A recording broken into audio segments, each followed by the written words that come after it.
और सर, जय भीम। जय भीम। और नमो सब बुद्धाय। आप बढ़िया है ना? हाँ, मैं अच्छा हूँ। मैं सोच रहा मैं इधर से निकलता जाऊं तो मैं सर से मुलाकात कर दूं, अच्छा है भाई, आप लोग आते लेकिन रहते आप हैं, तो मुझे अच्छा अध्ययन लगता है। अध्ययन करने में लगे पड़े, तो मुझे तो बहुत अच्छा लगा। हाँ, मेरी आदत है वीरेन जी कि मैं लगभग जी लेट नाइट तक अध्ययन करता रहता हूँ। जी और ये आदत आपकी नहीं है, 7-8 साल से जब से मैंने तैयारी शुरू की थी, जी ये आदत तभी से बनी हुई है जी जी कि मैं ज़्यादातर जो है लेट नाइट पढ़ाई करने की आदत मैंने डाली हुई है। जी कभी-कभी जब अगले दिन की छुट्टी होती है तो मैं 2-3 बजे तक भी पढ़ता रहता हूँ। जी। क्योंकि और मुझे पढ़ने का शौक है और मैं पढ़ता रहता हूँ, चूँकि पढ़ने पढ़ाने से संबंधित मेरा काम है, तो मैं जी जी। अध्ययन करता रहता हूँ। लेट नाइट मुझे पढ़ने की आदत है। तो सर, जो आपकी जो है रेगुलर पढ़ाने जाते हैं आप, तो डिग्री कॉलेज में ही आप? हाँ, मैं एक डिग्री कॉलेज में हूँ। जी, आप क्या पढ़ाते हैं आप? मैं उधर राजनीति पढ़ाता हूँ बच्चों जी, इसलिए यहाँ राजनीति की तरफ ज़्यादा लग रही को। हैं। हाँ, मैं राजनीति पढ़ाता हूँ और जी इतिहास भी मेरा विषय रहा है जी और इस समय मैं राजनीति डिग्री कॉलेज में बच्चों को पढ़ा रहा हूँ। जी जी, बहुत अच्छा। तो आपको राजनीति राजनीति में अच्छी खासी जानकारी होगी? अच्छी खासी तो मैं नहीं कहता, क्योंकि राजनीति शास्त्र का मैं एक विद्यार्थी हूँ अभी भी। जी और मैं चूँकि रोज़ाना राजनीति को पढ़ता हूँ, समझता हूँ, जी जी उसी आधार पर मैं बच्चों को भी समझाता हूँ। तो मैं अभी पढ़ रहा हूँ, वही कहता हूँ। यह मैं देख रहा हूँ मानवर काशीराम साहब की जो किताब बहुत ज़्यादा लग रही है। हाँ, मान्यवर कांशीराम पर और बहुजन राजनीति डॉक्टर पर मेरा बी आर, पीएचडी है, हाँ। मेरा थीसिस है। जी इसीलिए मान्यवर कांशीराम पर मेरा जो है अध्ययन होने के नाते मान्यवर कांशीराम पर आपको ज़्यादा जी किताबें दिखेंगी। मान्यवर कांशीराम ने जो अध्ययन किया, जो लिखा, उस सब का वॉल्यूम बना करके जो लिखे गए, तो 13 वॉल्यूम आप देखेंगे कि इस तरफ मान्यवर कांशीराम के 13 वॉल्यूम वहाँ रखे हुए हैं। जी। उसके अलावा आसाम अम्बेडकर के 15 वॉल्यूम यहाँ रखे हुए हैं। पूरे। उसके अलावा मान्यवर कांशीराम की किताबें यहाँ रखी जी हुई हैं, यहाँ रखी हुई हैं, यहाँ रखी हुई हैं। मुझ पर मान्यवर कांशीराम पर लगभग 200 के आसपास मुझे मेरे पास किताबें हैं वॉल्यूम लगा करके। डॉक्टर अम्बेडकर की भी मुझे लगता है कि लगभग 150-200 के आसपास मेरे पास जी किताबें रही होंगी। और महापुरुष हैं, उनकी भी मुझ पे लगभग जी। दर्जनों किताबें मौजूद हैं। अब पढ़ने का शौक रहा है मुझे, मैं मंगाता रहता हूँ, पढ़ने की कोशिश करता रहता हूँ, तो पढ़ता फिर रहता आपने हूँ। जो पीएचडी है जो काशीराम साहब से कर रखी है? हाँ, मान्यवर कांशीराम और जी दलित राजनीति पर मेरा पीएचडी है। जी, बहुत अच्छा। भैया, यहाँ तक जानता हूँ पूरे उत्तर प्रदेश के अंदर शायद एक आध ही होगा जो दलित राजनीति से। एक और भी हो सकते हैं मुझे लग रहा है, लेकिन मान्यवर कांशीराम के राजनीतिक विचार और दलित जी राजनीति को जोड़ करके पीएचडी करने वाला मुझे लगता है शायद एक आध कोई और होगा। जी मुझे तो खैर नहीं दिखा, हो सकता है कोई और भी हो। जी। तो सर, मुझे एक जानकारी दो। मतलब मैं तो ट्विटर के माध्यम से, फेसबुक के माध्यम से, यूट्यूब के माध्यम से मैं देख रहा हूँ लोगों के बीच में बहुत ज़्यादा उत्साह है। और अभी उपचुनाव हुए, उसमें बीएसपी का क्रेज इतना डाउन रहा, ऐसा क्यों?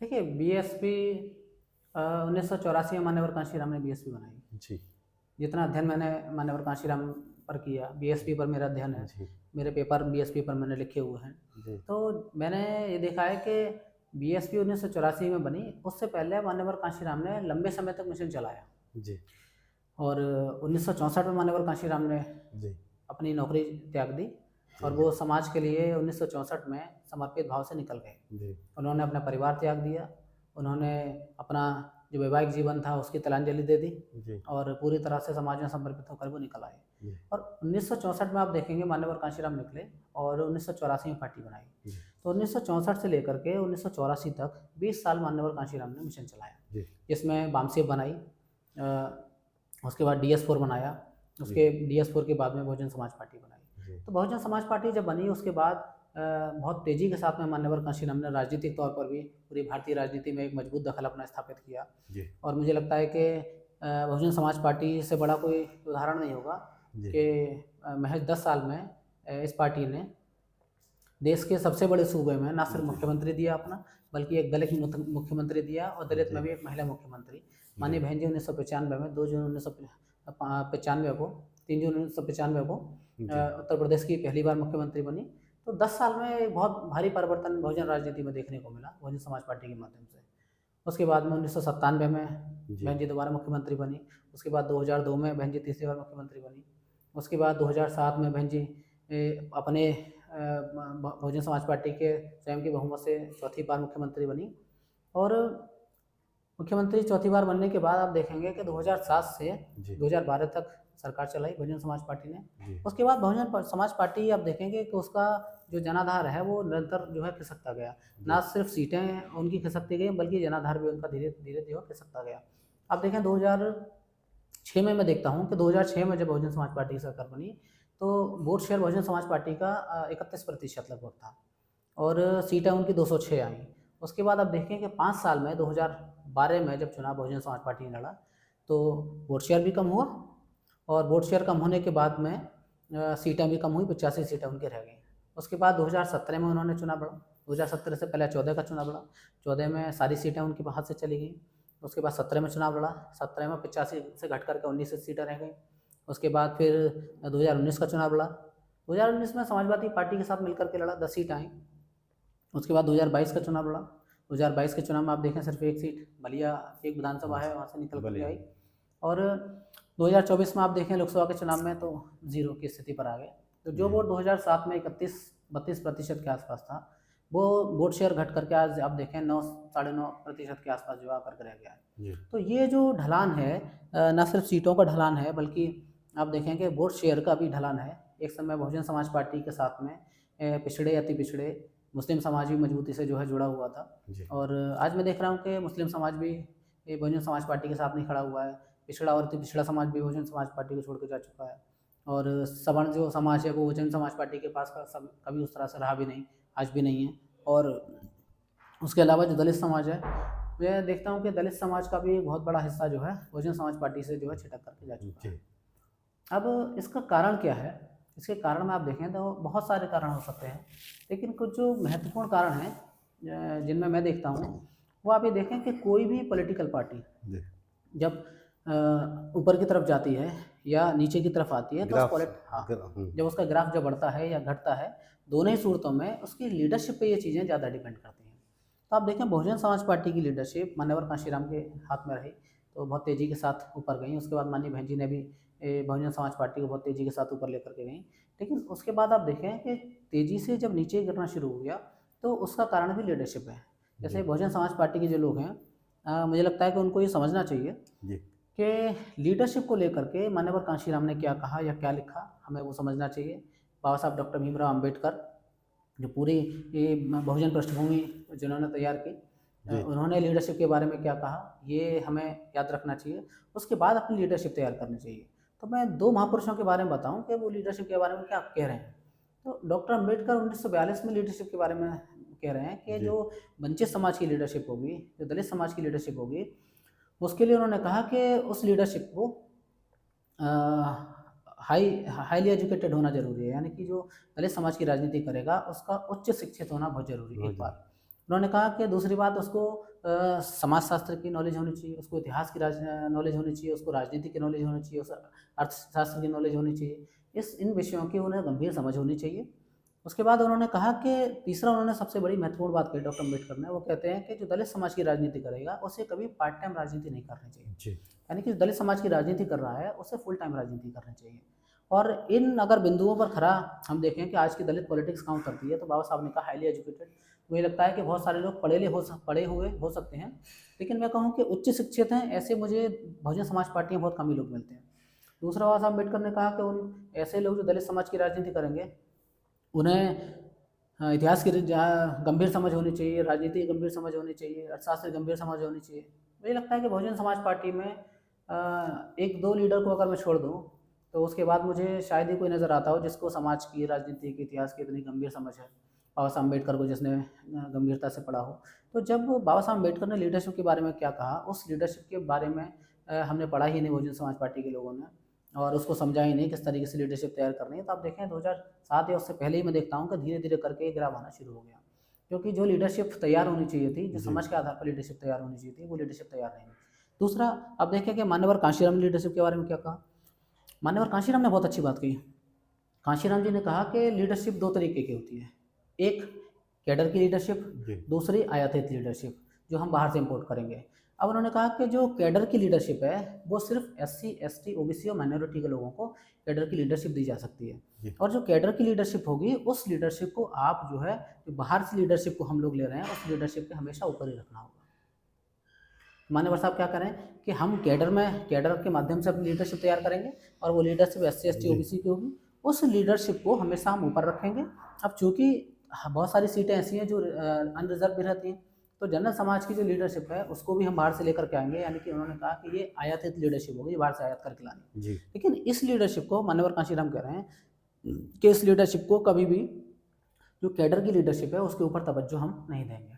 लेकिन 1984 में जैसी बहुजन समाज पार्टी बनी, उसके बाद आप देखें धीरे धीरे होता क्या है, धीरे धीरे ये हुआ कि जो शुरुआत में हमने लीडरशिप तैयार की, वो आप देखें मान्यवर कांशीराम ने जितनी भी SC ST OBC की जातियाँ हैं, लगभग मुझे लग रहा है सारी जातियों से उन्होंने नेता तैयार किया। मजबूती से उन्होंने ना सिर्फ जनमत तैयार किया, बल्कि हर जाति का नेता उन्होंने तैयार किया। जी क्योंकि मान्यवर कांशीराम कहते थे कि अगर मैं किसी मन से खड़े होकर के ये कह रहा हूँ कि मैं बहुजन राजनेता हूँ, तो मेरे आसपास खड़े हुए जो लोग हैं वो बहुजनों की दूसरी जातियों से होने चाहिए, तब तो मैं कह सकता हूँ कि मैं बहुजन राजनेता हूँ, अन्यथा मैं बहुजन राजनेता नहीं हूँ, लोगों को गुमराह कर रहा हूँ। तो उन्होंने क्या, हर राजनीति, हर एक समाज की, हर एक जाति का नेता तैयार किया। आप देखें निषाद समाज से उन्होंने तैयार किया। आज जो संजय निषाद जी हैं वो हैं, धर्मराज निषाद जी हैं, बहुजन समाज पार्टी से निकले। ओम प्रकाश राजभर बहुजन समाज पार्टी से, जी सोनीलाल पटेल बहुजन समाज पार्टी से निकले, और उसके अलावा रामाचल राजभर बहुजन समाज पार्टी से, राजभर समाज से निकले। NG सरोज बहुजन समाज पार्टी से निकले हैं, और स्वामी प्रसाद मौर्य बहुजन समाज पार्टी से निकले हैं। यानी कि वो भी पिछड़ी और अति पिछड़े समाज की बहुत सारी जातियाँ ऐसी हैं जिनको मान्यवर साहब ने न सिर्फ अपने साथ जोड़ा बल्कि लीडरशिप प्रदान की। और ये जो लीडरशिप थी, आप देखें कि ये कैडर वाली लीडरशिप थी जो मान्यवर कांशीराम ने तैयार की। जी अब जब चुनाव लड़ने का धीरे धीरे जब समय आया, हम लोग चुनाव लड़ने की तरफ जब आगे बढ़े, तो 89 के चुनाव के बाद आप देखेंगे 89 के चुनाव में 3 सीटें हमारी निकल करके आईं, 2 उत्तर प्रदेश से निकल करके आईं और एक जो है पंजाब से निकल करके आई। जी उसके बाद जब चुनावी प्रक्रिया में जब जीतने का सिलसिला शुरू हुआ, तो हुआ ये कि जो कैडर की जो लीडरशिप थी जो हमने तैयार की, मान्यवर साहब ने कहा कि जो कैडर की लीडरशिप है उसको हम हमेशा ऊपर रखेंगे। अब ये होना शुरू हो गया कि वो कैडर की लीडरशिप को नीचे रखना शुरू कर दिया, और जो बाहर से जो लोग आयात करके लीडरशिप आई वो उनके ऊपर आनी शुरू हो गई। अब मान्यवर कांशीराम क्या करें, उन्होंने कहा कि कैडर की लीडरशिप को जैसे ही आप नीचे रखना शुरू करेंगे, तो आपका जो कैडराइज जो कार्यकर्ता है, जो पदाधिकारी हैं, उनका मनोबल टूटना शुरू हो जाएगा। और जब आपके कैडर के लोगों का मनोबल टूटना शुरू हो जाएगा, तो वो धीरे धीरे करके अलग जाना शुरू कर देंगे। चूंकि वो कैडराइज लोग हैं, तो वो बहुत ज़्यादा आपकी पार्टी का या आपके संगठन का विरोध नहीं करेंगे। हाँ, लेकिन ये है कि उनके अंदर बहुत नीरसता घर कर जाएगी, वो धीरे धीरे करके आपको छोड़कर जाना शुरू कर देंगे। और आप देखें 2007 या 2006 के बाद में आप देखेंगे कि जितनी भी बहुजन लीडरशिप थी, धीरे धीरे करके सब पिछड़ी अति पिछड़ी जातियों के नेता, माइनॉरिटी के जो अच्छे नेता थे, दलित समाज के भी कुछ अच्छे नेता थे, वो सारे जो नेता हैं धीरे धीरे करके वंश से जाना शुरू हुए। क्यों? क्योंकि जब आयातित लीडरशिप को हमने ऊपर रखा। आप देखें 2007 में जब सरकार बनी, तो 2007 की सरकार के मैं आपको एक आंकड़े बताऊं तो मुझे लगता है कि शायद ही बहुजन समाज पार्टी के किसी व्यक्ति को पता होगी। ये 2007 में जब सरकार बनी, तो ये नैरेटिव बनाया गया कि सरकार में ब्राह्मण और दलितों के कॉम्बिनेशन से सरकार बन गई। जी ये अपने आप में सबसे खराब किस्म का नैरेटिव था जो अब तक चलता आ रहा है। ये कहा गया कि बहुजन समाज पार्टी की सोशल इंजीनियरिंग है। सोशल इंजीनियरिंग जैसी कोई चीज़ नहीं थी। अब आप देखें कि जो चुनाव हुए उसमें आप डेटा उठा करके देखें। मैं ये कहता हूँ कि बहुजन समाज पार्टी के लोगों को एक रिसर्च विंग अपनी बनानी चाहिए, और जो पहले चुनाव बहुजन समाज पार्टी ने लड़े हैं, सिर्फ उन चुनावों के आंकड़ों पर ही अगर रिसर्च करा लिया जाए, तो बहुजन समाज पार्टी दोबारा खड़ी हो सकती है। अब आप देखें उसमें किस तरीके के आंकड़े हैं। तो उस समय जब 2007 में जब चुनाव हुए, तो जिस सवर्ण समाज को लेकर के, ब्राह्मण समाज को लेकर के कहा गया कि उनकी बड़ी भूमिका थी, उस सवर्ण समाज का जो टोटल वोट है, कुल वोट, उस कुल वोट का सिर्फ 6% वोट बहुजन समाज पार्टी को पड़ा। यानी कुल सवर्ण समाज का जो वोट है उसका सिर्फ 6% वोट बहुजन समाज पार्टी को पड़ा। इस हिसाब से अगर मैं देखूँ तो ब्राह्मण समाज का सिर्फ 1% वोट, सिर्फ 1% वोट ब्राह्मण समाज का बहुजन समाज पार्टी को पड़ा। अब मसला ये है कि जीते कैसे। उसके बाद में जो बड़ी भूमिका थी, आप देखें ओबीसी समाज कितना बड़ा ओबीसी समाज है, 52% उसकी आबादी मानी जाती है। उस 52% आबादी का 27% वोट 2007 में बहुजन समाज पार्टी को पड़ा। उसके बाद माइनॉरिटी जो समाज है, बड़ी संख्या है उसकी, उसका 27% वोट बहुजन समाज पार्टी को 2007 में पड़ा। उसके बाद जो दलित जातियां हैं, आप देखें कुल जो दलित समाज है उसका 77% वोट उस समय बहुजन समाज पार्टी को पड़ा। अगर मैं ये मान लूँ कि जाटव समाज, चूँकि बसपा से मजबूती से जुड़ा हुआ है, उसकी अपनी पार्टी ऐसा समझा जाता है, तो जाटव समाज अगर 100% वोट भी अगर जाटव समाज ने दिए, जो कि संभव नहीं है, तो उसके बाद भी जाटव को छोड़ करके जितनी नॉन जाटव जातियाँ हैं दलित समाज की, उन जातियों का लगभग 65 से 70% वोट 2007 में बहुजन समाज पार्टी को पड़ा। लेकिन हुआ क्या कि जो मैं आपसे अभी कह रहा था कि दलित समाज की वजह से पार्टी जीती, ओबीसी और माइनॉरिटी, इन 3 समाजों ने बड़ी मात्रा में वोट किया। ओबीसी ने 27% दिया, मुस्लिमों 27% और दलितों ने 77% वोट दिया उस समय 2007 में। और उस आधार पर बहुजन समाज पार्टी 206 सीटें जीती। ब्राह्मणों का सिर्फ 1% वोट आया और कुल जनरल जो समाज है उसका सिर्फ 6% वोट आया, 6% बस खाली, उसका टोटल वोट का 6%। ब्राह्मण की अगर बात करूँ तो ब्राह्मण का सिर्फ 1% वोट आया। लेकिन अब यह है कि इस डाटा पे बहुजन समाज पार्टी ने कभी कोई रिसर्च बिग नहीं बनाई, इस डाटा पे कभी रिसर्च नहीं किया। अगर इस डाटा पर रिसर्च करते तो बहुत आसानी से वो समझ जाते कि ये सरकार बहुजनों की बनाई हुई सरकार थी। 77% दलितों ने वोट दिया, 27% ओबीसी समाज ने, 27% मुस्लिम समाज ने वोट दिया। ये बहुजनों की बनाई हुई सरकार थी। लेकिन एक तरीके से एक नैरेटिव बनाया गया कि ये सरकार ब्राह्मणों ने बनाई है, इसीलिए आप देखें कि बहुत कम संख्या में विधायक चुनकर आने के बावजूद भी समर समाज के लोगों को मंत्री बड़ी संख्या में बनाया गया। तो बड़ी संख्या में जब लोगों को मंत्री बनाया गया तो वो जो दलित समाज जिसने 77% वोट दिया, वो ओबीसी समाज जिसने 27-28% वोट दिया, वो मुस्लिम समाज जिसने 27% वोट दिया, अब वो कहीं ना कहीं अपने आप को असहज महसूस करने लगा, अपने आप को ठगा सा महसूस करने लगा। तो जब वो अपने आप को ठगा सा महसूस करने लगा तो धीरे धीरे करके उसने अपने कदम बहुजन समाज पार्टी से पीछे खींचना शुरू कर दिए। और वो जो लॉबी समर समाज की जो लॉबी बहुजन समाज पार्टी में आई, आप देखें बहुत कम विधायक चुनने के बावजूद भी 6% वोट से भी जो है बड़ी संख्या में इन लोगों ने जो है जब विधायक चुन करके भेजे, सिर्फ 6% वोट से, बाकी विधायकों की संख्या में अगर तुलना करें तो वो उनके विधायकों की संख्या काफ़ी कम थी। लेकिन उसके बावजूद भी बड़ी संख्या में उनको मंत्रालय दिए गए, जो खास मंत्रालय थे उनको दिए गए। आप देखें कि अलीगढ़ में जयवीर सिंह है, शिक्षा मंत्रालय जैसा महत्वपूर्ण मंत्रालय दिया गया। रामवीर उपाध्याय ब्राह्मण समाज से आते हैं, उनको ऊर्जा मंत्रालय कई बार दिया गया। इस तरीके से जो बड़े मंत्रालय हैं ज़्यादातर समर समाज के लोगों को दिया गया। तो वो जो दलित समाज के लोग हैं, जो ओबीसी समाज के लोग थे, जिन्होंने भारी संख्या में वोट दिया, मुस्लिम समाज के लोगों ने भारी संख्या में वोट दिया, तो उनके अंदर धीरे धीरे निराशा घर करने लगी। और उनके जो अपने काम जो सरकार में होने चाहिए थे, जो बहुजन समाज का कॉन्सेप्ट मान्यवर कांशीराम ने बनाया, वो बहुजन समाज का कॉन्सेप्ट 2007 में टूट गया। तो यहाँ से धीरे धीरे करके उन लोगों ने अपने आप को बसपा से विड्रॉ करना शुरू कर दिया। और धीरे धीरे करके वो लोग आज आप देखेंगे कि मुझे लगता है कि शायद ही ओबीसी का कोई मजबूत नेता बहुजन समाज पार्टी में हो, 1-2 नेता को छोड़ दूँ मैं। उसके बाद अति पिछड़ी जाति का कोई नेता मुझे नहीं दिखता है, मुस्लिम समाज का कोई मजबूत नेता मुझे नहीं दिखता है, उसके बाद दलित समाज का कोई मजबूत नेता मुझे नहीं दिखता है। तो आज जो बसपा दिख रही है वो बसपा मान्यवर कांशीराम जी की बनाई हुई बसपा से बहुत अलग है। तो बहुत सारे कारण हैं, एक कारण मैंने आपको बताया कि लीडरशिप बहुत बड़ा कारण है जी। उसके अलावा आप देखें कि बहुजन समाज पार्टी 2012 के चुनाव के बाद में समाज में निकलना उन लोगों ने लगभग बंद कर चुके हैं। समाज में किसी प्रकार का उनका संवाद नहीं है। मान्यवर कांशीराम ने कहा कि अगर आपको बहुजन समाज की राजनीति करनी है तो आपको बहुजन समाज के बीच में रहना पड़ेगा। इसलिए मान्यवर कांशीराम 50 साल की उम्र के बाद भी जब बहुजन समाज पार्टी बनाई, गांव-गांव जाकर के प्रवास करते थे। जिस गांव में जाए वहीं खाना खा लिया, वहीं सो गए, अगले गांव में गए सो गए, फिर वहीं खाना खा लिया, वहीं सो गए। इस तरीके से आंदोलन तैयार किया गया। लेकिन उसके बाद 2012 के बाद देखें तो जितने लीडरशिप थे, क्योंकि अब तक वो नेता बन चुके थे, तो नेता बन जाने के बाद में उन्होंने क्या किया, समाज से जितने भी संवाद के तरीके थे, बातचीत के तरीके थे, वो सारे धीरे धीरे करके बंद कर दिए। आज आप देखें मान्यवर कांशीराम ने लोगों से बातचीत करने के लिए अखबार निकाले, उनसे बातचीत करने के लिए मैगजीनें निकाली, लोगों से बातचीत करने के लिए किताब लिखी, लोगों से बातचीत करने के लिए चैनल बनाया, लोगों से बातचीत करने के लिए मान्यवर कांशीराम ने संगठन बनाए, बातचीत करने के लिए उन्होंने जो सभाएँ की, सम्मेलन किए, रोड शो किए। उसके बाद मान्यवर कांशीराम ने अम्बेडकर मेला ऑन व्हील्स ये उत्तर भारत के 9 राज्यों में निकाला। बड़ी मात्रा में एक छोटा हाथी जो होता था उस पर चारों तरफ बाबा साहब अम्बेडकर और महापुरुषों की तस्वीरें लगा करके पूरा प्रचार उन्होंने 9 राज्यों में किया। तो ये संवाद का बेहतर तरीका था लोगों तक अपने मिशन को पहुंचाने का। लेकिन 2012 के बाद में मैंने देखा है कि संवाद का तरीका लगभग पूरी तरह से बंद हो गया। तो संवाद का जब तरीका पूरी तरह से लोगों के साथ इन्होंने बंद कर दिया तो एक पॉलिटिकल वैक्यूम, एक राजनीतिक रूप से खालीपन हो गया बहुजन समाज पार्टी और समाज के बीच में। अब ये राजनीतिक रूप से जो खालीपन है ये धीरे धीरे करके 2012 से बहुत तेज़ी के साथ में बढ़ता गया। अब जब राजनीतिक रूप से खालीपन हो जाएगा, अब चूंकि दलित समाज का शोषण तो रुक नहीं रहा है, दलित समाज का शोषण नहीं रुक रहा है और बहुजन समाज पार्टी के लोग जब उनके पास जाकर के जो है उनके दुख सुख में शामिल नहीं हो रहे हैं, उनके आंसू जब नहीं पहुंच रहे हैं, तो उसने अपने विकल्प के रूप में उन्होंने जो है दूसरे नेताओं को चुनना शुरू कर दिया। आप देखें कि 2022 के चुनाव में भारी मात्रा में दलित समाज के लोगों ने समाजवादी पार्टी को वोट कर दिया। अब आप देखें कि वो आज़ाद समाज पार्टी चंद्रशेखर से भी जुड़ रहे हैं।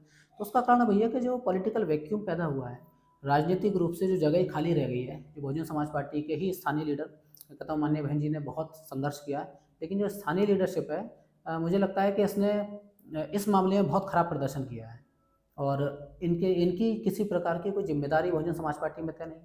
कोई किसी भी तरीके का काम करते कोई जिम्मेदारी तय नहीं होती। तो जिम्मेदारी तय नहीं होती तो एक अलग किस्म का अहंकार इन लोगों में पैदा हो गया है। उस अहंकार की वजह से ना ये समाज के पास बहुत लंबे समय से जा पा रहे हैं और मुझे लगता है कि शायद आगे भी नहीं जा पाएंगे। इसी कारण ही बहुजन समाज पार्टी की स्थिति जो है खराब होती जा रही है। और भी बहुत सारे कारण हैं, कभी बैठेंगे विस्तार से चर्चा करेंगे। अच्छा, तो सर जो मेरा आप जो बता रहे हैं, तो बहन जी की कार्यशैली तो बहुत अच्छी रही।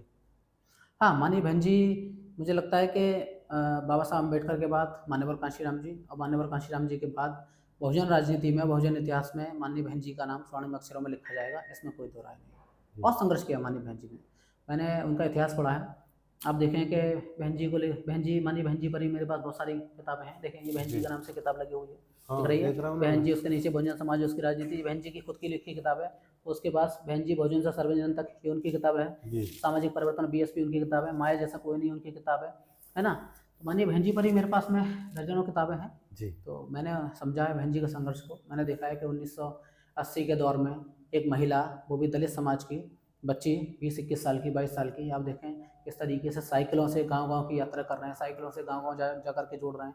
सड़कों की खाक बहन जी ने लंबे समय तक छानी है। तो आज ये जो कारवां बहुत आगे तक हम लोग लेकर के आ पाए हैं, इसमें बहन जी का एक बहुत बड़ा योगदान है। लेकिन आप देखें कि वो जो बहुजन समाज पार्टी की जो लोकल लीडरशिप है, उसके कारण बहुत चीज़ें खराब हुई हैं। उसने लोकल लीडरशिप ने कभी अपनी कोई जिम्मेदारी नहीं समझी है। उसने समाज से इंटरेक्शन, जो संवाद का तरीका है, वो ख़त्म कर दिया। समाज के साथ मिलना जुलना वो बंद कर दिया। उनके काम में जाना वो सब बंद कर दिया। बहुत सारी चीज़ें उन लोगों ने ख़त्म कर दी कि संवाद का सब कुछ तरीका ख़त्म हो गया। तो जो लोकल लीडरशिप है, मैं मानता हूँ कि उसकी बड़ी जिम्मेदारी है इस मिशन को ख़राब करने में। जी। तो आपका मानना यह है कि जो पार्टी की जो छवि जो डाउन चल रही है, वोट प्रतिशत जो कम है, वो लोकल लीडरशिप के माध्यम से। हाँ, एक बड़ा कारण है, और भी जी। दूसरे कारण है मैंने बताया, लेकिन लोकल लीडरशिप एक बहुत बड़ा कारण है। जी, हाँ, लोकल लीडरशिप को मैं बहुत बड़ा कारण मानता हूँ। और आप देखें, किसी भी सीट को उठा करके देख लें, आप अलीगढ़ में देख लें, मैं अलीगढ़ की बात आपको कह रहा हूँ कि अलीगढ़ में 2012 के बाद में आप देखें, 2017 में 7 विधानसभाएं, सातों हार गए बहुजन समाज पार्टी। उसके बाद 2014 में लोकसभा सीट हारे। उसके बाद 2017 में सातों विधानसभा सीट हार गए। उसके बाद 2019 में फिर हम लोकसभा सीट हार गए। 2022 में फिर सातों विधानसभा सीट हार गए। 2024 में फिर लोकसभा सीट हार गए। इस बीच में हम 2 जिला पंचायत के चुनाव हार गए हैं, है ना। 3 नगर निगम के चुनाव हार गए। तो आप देखें कि लगभग 9-10 चुनाव बड़े इस बीच में 2012 से 2024 के बीच में 12 साल में जी, अलीगढ़ में ही बहुजन समाज पार्टी 9-10 बड़े चुनाव हार चुकी है, जी, पूरी तरह से हार चुकी है। और इसके बावजूद भी जो लोकल लीडरशिप है, उसकी किसी प्रकार की कोई जिम्मेदारी, कोई जवाबदेही जी, ना माननीय बहन जी ने तय की, ना जो सेकंड लीडरशिप है, आकाश आनंद जी हैं या दूसरे लीडर हैं, उन्होंने किसी प्रकार की कोई जवाबदेही तय नहीं की। कभी मुझे लगता है इनसे पूछा भी नहीं जाता कि आप लगातार आप इस तरीके के 10 चुनाव आप देखें कि हार गए, बड़े चुनाव, उसके बाद भी किसी भी लोकल लीडरशिप की जिम्मेदारी तय ना करना। और जिम्मेदारी तय नहीं हुई, इसीलिए ये लोग, मुझे लगता है कि भारी अहंकार में आ गए। इन्हें ऐसा लगता है कि हम हार जाएं चुनाव या जीत जाएं, इससे कोई फर्क नहीं पड़ता, हम तो जी, अपने पद पर बने ही रहेंगे, कोई हटाने वाला हमें है नहीं, समाज हमसे पूछता नहीं है, हम जाएं या ना जाएं, समाज हमारा कॉलर पकड़ के नहीं पूछने वाला। तो इसी आधार पर ये जो अपना चीज़ों को चला रहे हैं, और इसी चक्कर में मैं देख रहा हूँ कि चीज़ें बहुत ज़्यादा खराब हुई हैं। अगर ये आज भी अपने रवैये परिवर्तन कर लें, समाज से फिर इंटरेक्शन करना शुरू कर दें, उनसे संवाद स्थापित करना शुरू करें, तो मुझे लगता है कि बसपा आज भी उतनी तेज़ी से आगे बढ़ जाएगी जितनी तेज़ी से नीचे आई है। मैं जानता हूँ बहुजन समाज पार्टी कभी भी एक पार्टी नहीं रही, हमेशा एक मिशन रही है, एक आंदोलन रही है। और आंदोलन कभी भी इस तरीके से रेखीय गति से नहीं चलता। आंदोलन हमेशा इस तरीके से चलता है, कभी ग्राफ ऊपर समझ कभी गए, नीचे, कभी ऊपर कभी नीचे, कभी ऊपर कभी नीचे। ग्राफ समझ के हाँ, चल इस रहा है। तरीके से मतलब चलता है आंदोलन जो है। जी, तो आज अगर बहुजन समाज पार्टी नीचे भी है, तो अगर ये अपने रवैये में परिवर्तन करें, समाज से दोबारा संवाद स्थापित करें, समाज के लोगों से जाकर के मिलें और उनके काम करना शुरू करें, राजनीतिक रूप से और सामाजिक रूप से लोगों से मिलना जुलना शुरू करें, जी, तो मुझे लगता है कि बहुत जल्दी बहुजन समाज पार्टी दोबारा उस स्थिति में आ जाएगी जैसे 2007 की स्थिति में आती। तो माना कि पब्लिक जो है बहन जी को आज भी नेता मानती है, लेकिन लीडरशिप लोकल है उसको नहीं मानते हैं। नहीं, लोकल लीडरशिप ने पैदा की कहाँ किया बताएं? जी, local leadership Bahujan Samaj party ने पैदा कहाँ की है? लोकल लीडरशिप को कितने लोग जानते हैं, आप जी, बताएं? कितने ऐसे लोकल लीडर हैं जिनको लीडर के रूप में समाज स्वीकार करता है? कारण यह है कि वो उन्होंने कभी भी लीडरशिप वाली छवि पर काम किया ही नहीं। जी। उन्होंने दूसरे तरीके के काम किए हैं। दूसरा तरीका क्या हो सकता है? दूसरा तरीका आप सब जानते ही हैं, उस पर दूसरे तरीके पे क्या विचार करें। मिशन को ख़राब करने में काफ़ी कुछ उन लोगों ने ख़राब काम किए हैं। लीडरशिप पे कोई ध्यान नहीं दिया। मुझे लग रहा है लीडरशिप पे ध्यान दिया होता तो बहुजन समाज पार्टी की स्थिति आज बेहतर स्थिति होती। आज आप देखें कि अभी 9 जो बाई इलेक्शन हुए हैं, जी उस बाई इलेक्शन में एक राष्ट्रीय पार्टी, आज भी बहुजन समाज पार्टी राष्ट्रीय पार्टी है, जी इसीलिए मुझे बहुत ज़्यादा दुख होता है कि आज भी वो राष्ट्रीय पार्टी है और जिस प्रदेश में माननीय बहन जी 4 बार मुख्यमंत्री रहीं, उस प्रदेश में बहुजन समाज पार्टी की 9 विधानसभा की सीटों में सिर्फ 2 ही सीट हैं, कटेहरी और मझवा, जहां बहुजन समाज पार्टी अपनी जमानत बचा पाई है। आप देखिए 7 सीटों पर एक राष्ट्रीय पार्टी की जमानत जब्त हो गई। तो ये अपने आप में मुझे लगता है कि इससे ज़्यादा शर्म की कोई बड़ी बात नहीं होगी और ये इसमें बड़ी जिम्मेदारी लोकल लीडरशिप की है। जी क्या कभी ऐसा हो सकता है कि ऊपर से किसी प्रकार का कोई कार्यक्रम जारी हो और नीचे जो है उसको लागू करने से मना कर दें लोग? ऊपर से लगातार कार्यक्रम जारी होते हैं। कई कार्यक्रम मैं आपको गिना दूँ, माननीय बहन जी ने एक बार कहा कि युवाओं को जोड़ो अभियान चलाया उन्होंने, 50% युवा जोड़े जाएंगे। मुझे नहीं लगता किसी भी जिले में 50% छोड़ी 5% युवा इन लोगों ने जोड़े हों। बहन जी ने जी दूसरा चलाया कि गाँव चलो अभियान, मुझे नहीं लगता कि कोई व्यक्ति इनमें से गाँव जाने वाला होगा। बढ़िया एसी गाड़ियों 50-50 लाख की गाड़ियों में ये लोग चल रहे हैं, है ना? तो अब गाँव कहाँ जाएँ कांशीराम की तरह? कांशीराम तो साइकिल लेकर के चलते थे, जी जहाँ जहाँ लोगों से मिले वहीं चबूतरे बैठ गए, उनसे जी कहा यहीं खाट डलवा दी, यहीं पल्ली डलवा दी, यहीं बैठ जाएँगे, वहीं सो गए। तब वो उस तरीके की पार्टी नहीं है। बहुत सारे कार्यक्रम बहन जी ने जारी किए, लेकिन लोकल लीडरशिप ने उसको ज़मीन पर काम नहीं किया, उसको उतारा नहीं। तब जो अब के दौर में और पहले दौर में बहुत अंतर है। पहले कोई संसाधन नहीं थे, फिर भी जो है मानो कांशीराम साहब ने इतनी बड़ी पार्टी बना के खड़ी कर दी। इसी दुख तो होता ही है। आप कह रहे हैं इसी बात का तो मुझे अफ़सोस भी है कि जब हमारे पास संसाधन नहीं थे, तब हमने एक देश की सबसे मजबूत और सबसे बड़ी राष्ट्रीय पार्टी खड़ी कर दी। आज हमारे पास अच्छे संसाधन हैं, हमारे पास गाड़ियाँ हैं, हमारे पास में जो है समाज से हमारे पास पैसा भी आता जी है ना? समाज से संसाधन भी हमें उपलब्ध हैं, बहुत सारी चीज़ें हमारे पास में ऐसी हैं। उसके बावजूद भी हम अगर खराब स्थिति में जा रहे हैं, तो मुझे लगता है ये बहुत शर्म की बात है।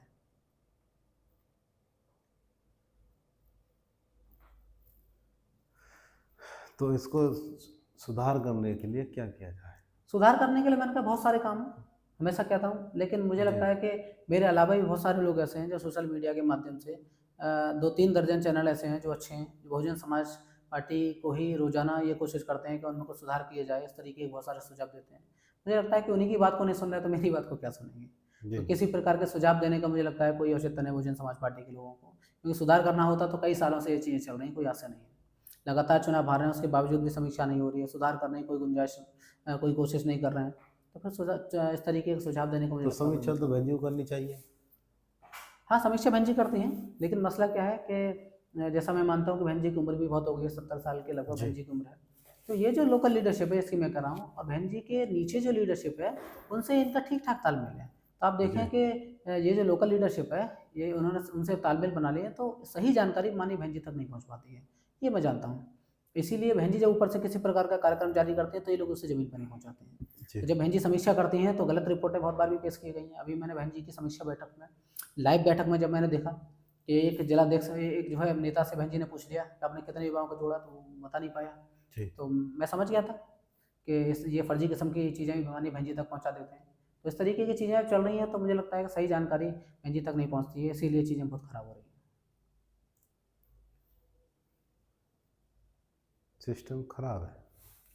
हाँ, सिस्टम खराब नहीं, मुझे लगता है कि बहुत ज़्यादा ख़राब स्थिति में आ गया है। आप देखें कि एनसीआरबी के जो आंकड़े हैं वो ये बताते हैं कि पिछले 5 सालों में दलित समाज पर होने वाले अत्याचारों में 36% की बढ़ोतरी हो गई है। यानी कि 1/3 से ज़्यादा अपराध जो है वो दलित समाज के खिलाफ जो हो रहे थे, पिछले 5 साल में उनमें बहुत ज़्यादा बढ़ोतरी हुई है। तो आप ये देखें कि जब दलित समाज के प्रति जो अपराध बढ़ रहे हैं, तो दलित समाज की जो पार्टियाँ हैं उनको और तेज़ी के साथ में उस पर काम करना चाहिए। तो दलित समाज की जो पार्टियाँ हैं, है ना, खासकर बहुजन समाज पार्टी, जब उसने समाज से अपने पैर जब पीछे खींच लिए, इसीलिए अत्याचार बहुत तेज़ी के साथ में बढ़ा है। इसीलिए आज देखें कि अगर दलित समाज के पूरे भारत में दलित समाज के किसी व्यक्ति पर कोई अत्याचार होता है, तो बहुजन समाज पार्टी के लोगों को बुलाते भी नहीं, ना उनसे वो बातचीत करते हैं। चंद्रशेखर आज़ाद को ज़्यादा जो है वो लोग पूछते हैं, चंद्रशेखर आज़ाद को ये आवाज़ लगाते हैं। उसका कारण ये है कि चंद्रशेखर आज़ाद पहुँच जाते हैं, इसीलिए वो बुलाते हैं। बहुजन समाज पार्टी के लोग अगर पहुँचने लगे तो मुझे लगता है कि बहुजन समाज पार्टी के लोगों के साथ वो ज़्यादा बेहतर महसूस करेंगे, लेकिन वो ऐसा कर नहीं पा रहे हैं। पब्लिक के मन में आज भी बहन जी है, बीएसपी। हाँ, ये मैं जानता हूँ कि अभी भी दलित समाज का एक बहुत बड़ा वर्ग ऐसा है जो माननीय बहन जी को ना सिर्फ अपना नेता मानता है, बल्कि राजनीतिक रूप से सिरमौर मानता है। तो आज भी अगर ये लोग थोड़ा अपना रवैया सुधार लें और जो वाजिब परिवर्तन है, उन वाजिब परिवर्तन को ही अगर कर दें बहुजन समाज पार्टी में, तो मुझे लगता है बहुत काम हो जाएगा। आप देखिए बहुजन समाज पार्टी हैं, बहुत सारी चीज़ें मैं देखता हूँ, लेकिन आप देखिए एक चीज़ आपको बताऊँ कि बहुजन समाज पार्टी में कोई युवा लीडरशिप नहीं है। आप कभी सोचते हैं कि पिछले 12-15 साल में एक भी युवा बहुजन समाज पार्टी में ऐसा लीडर नहीं बन पाया दलित समाज का या पिछड़े समाज का, जिसे आप लीडर कह सकें, जी जिसका पूरे भारत में कोई नाम हो, जिसे पूरे भारत में कोई जाने और जो लीडरशिप करता हुआ नज़र आए। तो मुझे लगता है कि स्थानीय लीडरशिप ने इस मामले में बहुत ख़राब काम किया है कि कोई भी लीडरशिप स्थानीय रूप से डेवलप नहीं होने दी है। वरना उत्तर प्रदेश में बहुजन समाज पार्टी का आप देखें, एक भी युवा लीडरशिप नहीं, बाकी सारी पार्टियों में युवा लीडर है ना। और ये जो दौर चल रहा है युवा लीडरशिप का है, भाई चंद्रशेखर आज़ाद युवा लीडर हैं, दूसरी पार्टियों में युवा लीडर हैं, अखिलेश यादव अपने आप को युवा लीडर बोलते हैं, हालांकि इस तरीके से काम करते हैं, युवा एनर्जी उनके साथ में, ऐसा नहीं है। अच्छा, चंद्रशेखर आज़ाद तो बहुत एनर्जेटिक हैं, माननीय बहन जी इस उम्र में भी रेगुलर एक्टिव रहती हैं। आकाश आनंद जी को लगाया, उनके पास भी बहुत अच्छी एनर्जी मैंने देखी और शानदार एनर्जी के साथ में उन्होंने काम किया। लेकिन उसके बाद देखें आकाश आनंद जी के बाद कौन? आकाश आनंद जी अगर उसे लीड भी करें युवाओं की टीम को, तो टीम कहाँ है? किसी भी प्रदेश में आप देखें, या प्रदेश छोड़िए उत्तर प्रदेश की बात करें, मुझे लगता है कि आज अगर आप अगर कोई आंदोलन करने बैठे हैं तो मुझे नहीं लगता बहुजन समाज पार्टी 100-200 कार्यकर्ताओं को भी जुटा लेगी, और ये मैंने देखा है। लेकिन चंद्रशेखर आज अगर एक आवाज़ लगा दे तो 10-20-50 हज़ार रुपये पहुँच जाते हैं। ये हमने दिल्ली और बाकी सारी जगह देखा। तो इसका मतलब ये नहीं है कि चंद्रशेखर आज़ाद बहुत अच्छे लीडर हैं, अभी भविष्य में हो सकते हैं, अभी तो उनका शुरुआती समय है और उनका मूल्यांकन तो आने वाले 10 साल के बाद होगा। लेकिन बहुजन समाज पार्टी का मूल्यांकन तो पिछले 50 साल से बहुजन समाज पार्टी काम कर रही है, तो उनका मूल्यांकन तो लगातार समाज करता रहेगा। बहुजन समाज पार्टी के पास में युवा लीडरशिप नहीं है, इस बात की भारी कमी है। और आप देखें आकाश आनंद जब राजनीति में आए बहुत आक्रामक तेवर के साथ आए, और इस समय जो पॉलिटिक्स का ट्रेंड चल रहा है, मैं देख रहा हूँ आक्रामकता का दौर चल रहा है अभी इस समय। तो मुझे लगता है कि वो राजनीति का जो उनका तेवर था वो बहुत अच्छा तेवर था। लेकिन आप देखें कि बहुजन समाज पार्टी में कुछ लोग ऐसे बैठे हैं कि आकाश आनंद के ऊपर कतर दिए ना, वो चुनाव में किसी प्रकार का कोई उनका प्रचार प्रसार हुआ, ना बाकी चुनाव में कोई खास प्रचार प्रसार हुआ उन्होंने। तो आप देखें उनके पत्र कतर दिए और आकाश आनंद जी बैठ गए। तो जब अच्छा। युवा पार्टी में नहीं होंगे तो लीड कौन करेगा? 50 साल के, 55 साल के, 60 साल के लोग दिशा निर्देशन के लिए होते हैं। 70 साल के लोग, माननीय बहन जी अब सड़कों पर निकल के काम नहीं कर सकते हैं, 70 साल की उनकी उम्र लगभग होने जा रही है। तो दिशा निर्देशन जो उनका 50 साल का राजनीतिक अनुभव है, सामाजिक अनुभव है, वो सामाजिक और राजनीतिक अनुभव से वो युवाओं की एक टीम तैयार करके अपना दिशा निर्देशन दे करके, मार्गदर्शन दे करके राजनीति कर सकती हैं। लेकिन टीम कहाँ है? टीम तैयार नहीं की हम लोगों ने। ये बहन जी ने जो कोऑर्डिनेटर बना रखे हैं, इनका क्या काम है? कोऑर्डिनेटर वाली प्रथा तो सबसे खराब है, मैं आपको बताऊँ। बहुजन समाज पार्टी का अगर सत्यानाश अगर हुआ है यार, तो उसके पीछे एक बड़ी वजह कोऑर्डिनेटर वाली व्यवस्था है। जी हाँ, मैं मानता हूँ उस बात को, जानता भी, बहुत सारे लोग और भी कहते हैं, और ये एकदम सही बात है कि कोऑर्डिनेटर वाली जो व्यवस्था है, इस व्यवस्था ने आप देखें कि ऊपर से नीचे आने का तरीका और नीचे से ऊपर जाने का तरीका, ये दोनों ही रास्ते ब्लॉक करते हैं। ना तो कोई नीचे से भंजी से वार्तालाप कर सकता है या कोई संवाद, ना ही ऊपर से नीचे चीज़ें आ पा रही हैं। ये बीच में जो कड़ी है कोऑर्डिनेटर वाली, इसने भारी नुकसान जो है समाज का किया और पूरी राजनीति का किया है। जब तक कोऑर्डिनेटर वाली व्यवस्था बदलाव नहीं होगा, मुझे नहीं लगता कि बहुजन समाज पार्टी कहीं कुछ बेहतर करने वाली है। और जितनी ताकत बहन जी ने कोऑर्डिनेटर्स को दे रखी है, मुझे लगता है कि उतनी जो है जिम्मेदारी या उतनी जवाबदेही भी अगर कोऑर्डिनेटर्स की तय हो जाए तो काम हो सकता है। लेकिन जवाबदेही कुछ है नहीं है, ताकत बहुत असीमित दे रखी है। सारे टिकट तय करने का काम, कौन कब कहाँ जाएगा, कौन बहन जी से मिलेगा, कौन नहीं मिलेगा, किसकी टिकट होगी, किसकी नहीं होगी, ये सारे अधिकार कोऑर्डिनेटर्स को दे रखे हैं। बिना कोऑर्डिनेटर्स की परमिशन के कोई बहन जी से नहीं मिल सकता, बहन जी से बात नहीं कर सकता। तो इतनी पावर होने के साथ अगर जिम्मेदारी भी अगर तय कर दी जाए, जवाबदेहिता तय कर दी जाए, तो काम हो जाएगा। लेकिन जवाबदेहिता आप देखें जीरो है। मैंने कहा ना कि अलीगढ़ से पिछले 10 चुनाव हार गए, तो अलीगढ़ में जो अलीगढ़ मंडल के जो कोऑर्डिनेटर हैं, आप देखें कि अलीगढ़ मंडल के कोऑर्डिनेटर की कोई जिम्मेदारी तय हुई? पावर तो आपने बहुत दे रखी है। पिछले 10-12 साल से जितने चुनाव हुए सब में उस टिकट उन्हीं के माध्यम से हुई है। हर व्यक्ति की लोकसभा की, विधानसभा की, पंचायतों की टिकट उनके माध्यम से होती है। लेकिन क्या कभी इतने चुनाव हार जाने के बाद भी, अभी भी खैर में जो बाई इलेक्शन हुआ है, हार जाने के बाद क्या कोई जवाबदेहिता तय हुई है? कोई उनसे पूछता बहुजन समाज पार्टी में कि लगातार 10 चुनाव हार गए, कैसे हार रहे हैं, तुम क्या कर क्या रहे हो? तो कोई जवाबदेहिता तय नहीं है। इसी चक्कर में ये चीज़ें बहुत खराब स्थिति में जा रही हैं। इस व्यवस्था को मुझे लगता है कि जब तक बहुजन समाज पार्टी इस व्यवस्था को नहीं बदलेगी, कोऑर्डिनेटर वाली व्यवस्था को, तब तक बहुजन समाज पार्टी की स्थिति मुझे लगता है कि कभी बेहतर नहीं हो पाएगी। तो आपका मानना यह है कोऑर्डिनेटर व्यवस्था बहुत खराब व्यवस्था चाहिए? बहुत खराब। आप देखें किसी पार्टी में इस तरह की व्यवस्था नहीं है। जी पार्टियां दूसरी चल रही हैं, हालांकि मैं उनका कोई ना समर्थन कर रहा हूँ, ना ही उनकी प्रशंसा कर रहा हूँ। सर, जो लेकिन आप देखें, देखिए संगठन का जो ढांचा होता है, संगठन के ढांचे का एक अपना तरीका होता है। नहीं सर, जो फिर भी मैं जो है और पार्टियों के पास जो दल बना रखे हैं, हमारे बहुजन समाज पार्टी का दल भी नहीं है। नहीं, बहुजन समाज पार्टी के पास जैसे अनुसांगिक संगठन जो फ्रंटल ऑर्गेनाइजेशन है जी वो नहीं है, बनानी चाहिए। कुछ फ्रंटल ऑर्गेनाइजेशन तो बनानी चाहिए, जैसे युवा मोर्चा बनाना चाहिए। जी जब आपके पास में युवा लीडरशिप मेन पार्टी में, जैसे कोऑर्डिनेटर युवा जी लीडरशिप को मेन पार्टी में नहीं लेते, मैं जानता हूँ इनको अपनी किसी पर बहुत सारी दिक्कतें हैं, तो युवाओं को इसीलिए डेवलप नहीं होते। तो अगर वहाँ नहीं ले रहे हैं तो कम से कम युवा मोर्चा बना करके वहाँ लीडरशिप को डेवलप होने दें, जी है ना। उसके बाद आप देखें कि अगर तमाम सारे शिक्षक दलित समाज से ऐसे हैं जो समाज के लिए कुछ करना चाहते हैं, लेकिन कोई बहुजन समाज पार्टी का प्लेटफॉर्म नहीं है, तो कैसे जुड़ पाएंगे? नहीं जुड़ पा रहे हैं। इसीलिए कोई समाजवादी शिक्षक समाज से जुड़ रहा है, कोई एबीवीपी से जुड़ रहा है, कोई किसी और से जुड़ रहा है, उनके पास विकल्प ही नहीं है। आप विकल्प दे नहीं रहे उन्हें।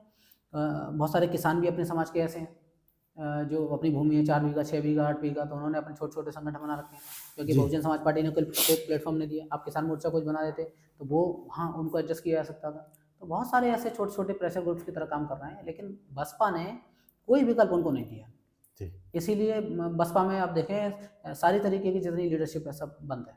न युवा लीडरशिप है, न किसान की लीडरशिप है, न महिलाओं की लीडरशिप है, न शिक्षकों की लीडरशिप है, न छात्रों की लीडरशिप है, सब एकदम बंद है। मुझे लग रहा है कुछ चीज़ें ऐसी इस पर काम करना चाहिए। और एक बात और मैं देखता हूँ कि आज का जो ज़माना है बहुत तेज़ी के साथ में जो है बढ़ रहा है, चीज़ें बढ़ रही हैं। मीडिया का अपना एक बहुत बड़ा योगदान है, बहुत महत्वपूर्ण योगदान है। मुझे लगता है बहुजन समाज पार्टी को अपना सोशल मीडिया विंग पे बहुत तेज़ी से काम करना चाहिए, और सोशल मीडिया विंग के साथ में आईटी सेल पे उनको काम करना चाहिए।